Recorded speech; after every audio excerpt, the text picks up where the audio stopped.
Greetings and welcome back to another wristwatch review. And today we're actually going to be looking at another Swiss brand, the Tag Heuer Formula 1 Quartz model, their entry-level watch actually. And there aren't really that many reviews of this watch on YouTube, so I just wanted to shed some light on this very interesting watch. Now, before we actually switch perspectives and take a look at the watch close up, we're going to be doing a wristwatch check as always. Today I'm wearing my Tissot PRS 516 automatic. This is a wonderful little Swiss-made watch. Again, in line with the racing team for today. Review of this watch will be coming soon. So now let's switch perspectives, take a closer look at the watch, and then come back here, talk about the positives and negatives, and if I overall recommend you buying this watch.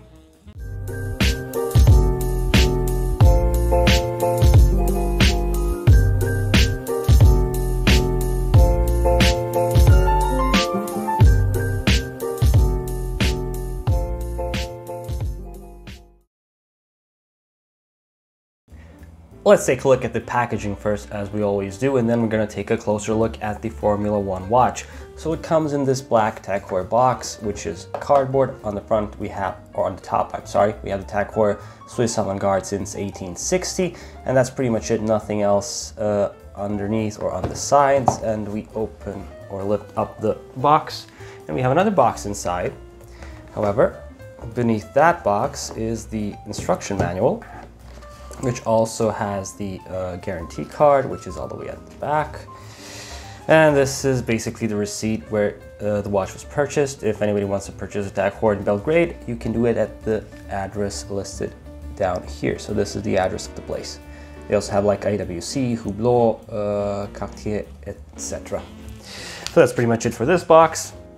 Let's take a look at the other box. So again, it's a black box with the Tag Heuer Swiss avant-garde since 1860 imprinted on it, and it's covered in this faux leather material, and that's pretty much it. Again, nothing on the sides, nothing at the bottom. Let's lift it open. Again, Tag Heuer, and this is also some kind of leather or faux leather material. I'm not sure if this is real leather or not, but I doubt it. And we have the start of the show, our little Formula 1 watch on this lovely pillow. Let's take it off, and that's pretty much it in regards to the packaging. But the packaging is not as important as the actual watch. This is our Formula 1. So let's start off with the dimensions first. Basically, the diameter of the watch is 43 millimeters. The thickness is 11.5 millimeters. The lug width is 21 millimeters, and distance from lug to lug is 48 millimeters. Of course, case and bracelet are all 316L stainless steel, which is pretty much expected at this price point, I would say.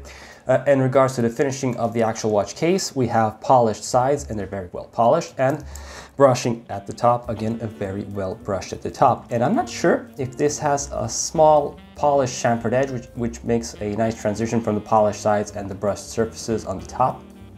I think there is a small chamfered edge here, which is a lovely detail. In regards for the crown is at 3 o'clock. It has these small crown guards. The crown is signed. And it is screwed down, so you have to unscrew the crown in order to actually operate the functions of the watch. While we're on the topic of screw down crowns, the water resistance for this watch is declared at 200 meters. So let's screw the crown back in to get our water resistance back. So yeah, 200 meters water resistance.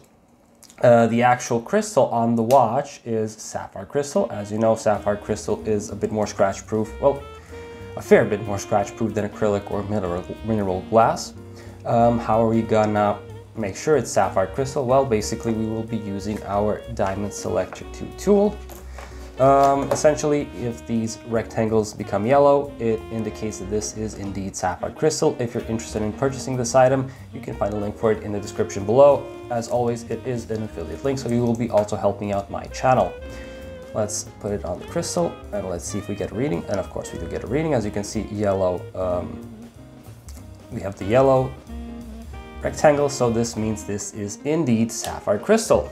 However, there is a couple of more methods how to find out if it's sapphire or not, but I will be making a video about that a little bit later.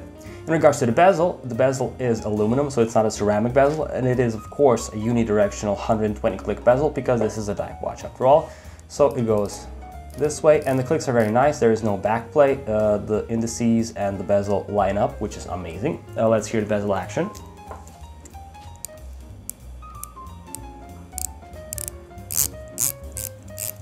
So yeah, it's a pretty good bezel, I have to say. It's not at all stiff. It's not like the Steinhardt when you get it. So that's pretty good, at least in my book. And let's take a closer look at the dial now. As you can see, this is a beautiful sunburst blue dial. I'm very impressed with this sunburst effect. I think it might be even the best sunburst effect we had on this channel by far. In regards to the numerals, we have Arabic numerals at the 12 and the 6 o'clock. And we have rectangular hour markers everywhere else, and they are all applied. As well, we have a date complication at 3 o'clock, and it is very, very nicely framed. We have a chaptering around the actual dial with minute markers, and we have some orange accents to provide contrast to the beautiful blue dial. So we have the orange triangle at 12, 15, 30, and 45 minute marks are all printed in orange. The actual hands of the watch are also very well finished, with also lume inside them, and the seconds hand is orange to again provide contrast to the blue dial. Overall, I think this is a very, very lovely dial indeed. Also, we have the Tag Heuer logo at the 12 o'clock, and as well Swiss-made text down below the 6 o'clock, and Tag Heuer Formula 1. So very, very, very lovely.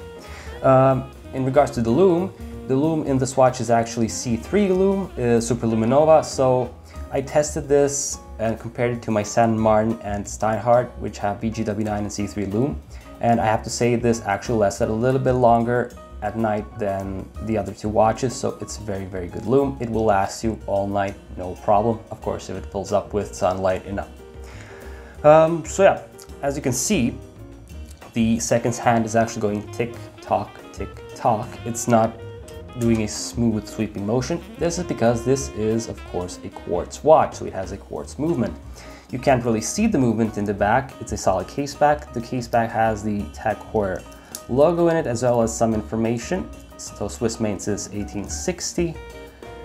We also have the water resistance of 200 meters, stainless steel, and of course sapphire crystal, and as well we have the reference number right down here. And the actual movement that's powering this watch is the Ronda 6004B. So the Ronda has 40 months of battery life, so after 40 months you will have to change it for a new battery.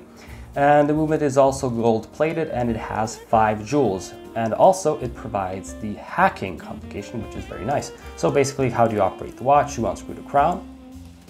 When we set it to the first position, you can change the date by turning the crown downwards, and then when you go to the second position, the seconds hand stops, so it hacks, and you can adjust the time as you need to. When you're finishing adjusting it, you can just put the crown back, screw it in, and that's pretty much it. By the way, the crown has a very nice screw in and screw down action, so that is very lovely. That's it for the actual watch. Now let's take a look at the bracelet. The bracelet is a 3-link bracelet, and it is brushed. We have some damage here from wearing, but it's nothing major. Yeah, it's a brushed bracelet with solid links and solid end links, which is a big plus. However, it's not a screw. It doesn't have screws, rather it has pins, but that's okay in my book at least. The clasp, it says Tag Heuer on it. It's also brushed. It fits well with the actual bracelet. It has 3 micro adjust positions, and you open it by clicking these 2 buttons, and when you want to close it, you just press down. So it's a pretty sturdy and safe bracelet. However, when we open it, you can see that the bracelet is, well, the clasp, sorry, is stamped metal, which is unfortunate. And also this also has a diver's extension, which is also unfortunately stamped metal. So yeah, we're gonna talk about the stamped metal in the positives and negatives section. And yeah, that's pretty much it in regards to the watch. So let's go to our initial perspective, talk about positives and negatives, and if I recommend you purchasing this watch.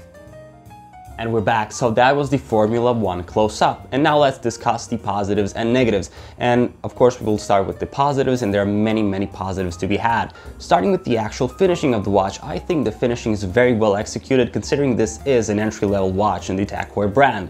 The brushing and the finishing is very well done. The indices, the hands, the actual bracelet, the clasp, everything is top-notch. So I think it has excellent finishing, so that's of course a positive. The next positive would actually be the lume. As far as I'm aware, this is C3 superluminol on this watch. If I'm mistaken, please correct me in the comments. And I've actually compared this lume to my San Martin and my Steinhardt GMT. And compared to those two, this lume actually lasted a little bit longer. So in that regard, I would say that this lume will last you all night. So that's of course a plus. The actual dial, I separated it from the finishing because I think this watch has a gorgeous sunburst blue dial. It's so beautiful, especially in natural sunlight.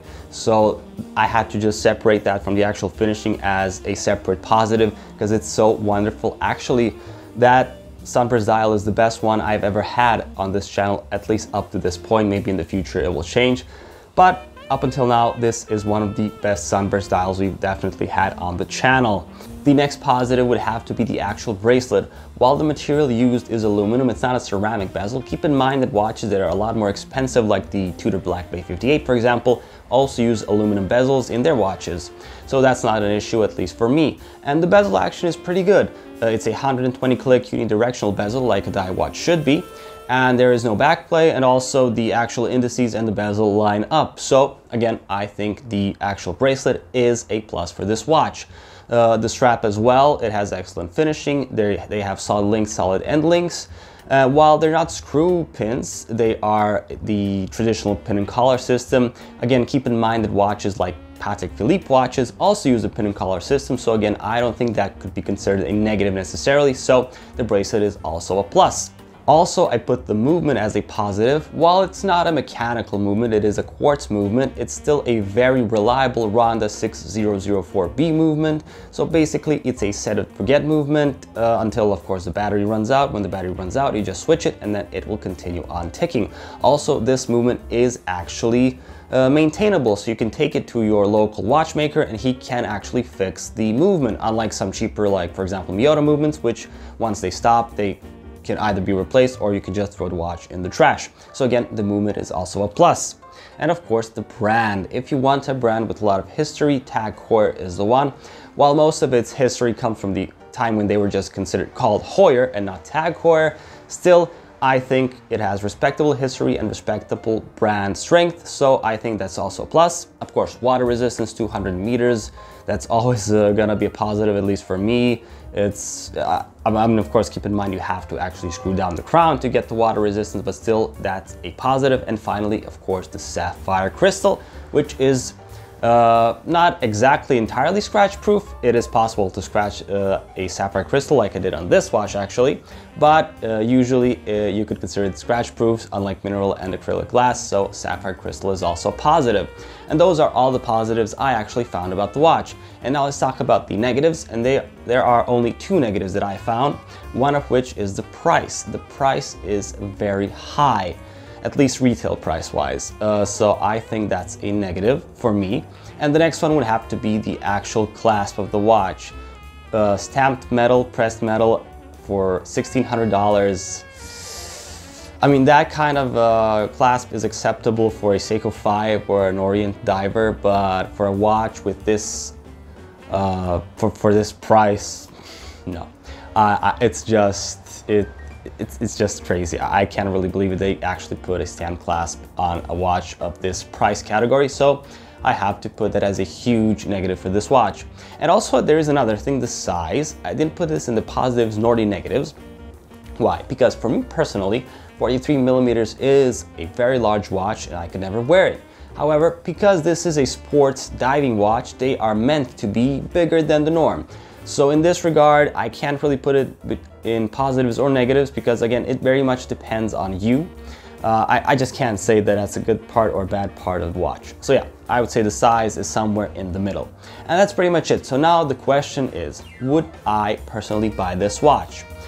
To answer this question, we have to look at it from two different perspectives actually. The first perspective would have to be a person who is in the watch hobby. So I guess most people that are watching this video right now, maybe.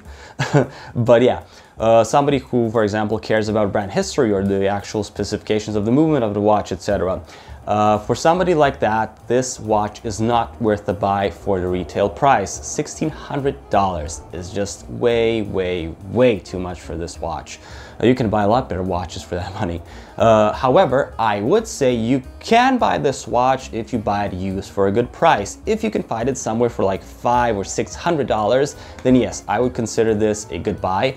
But for $1,600, no. The second perspective would have to be somebody who is not in the watch hobby. Somebody who would just buy this watch because of the looks, who doesn't even know what Tag Heuer is. He just saw it maybe in like Formula 1 racing or something, and he just likes the look of the watch.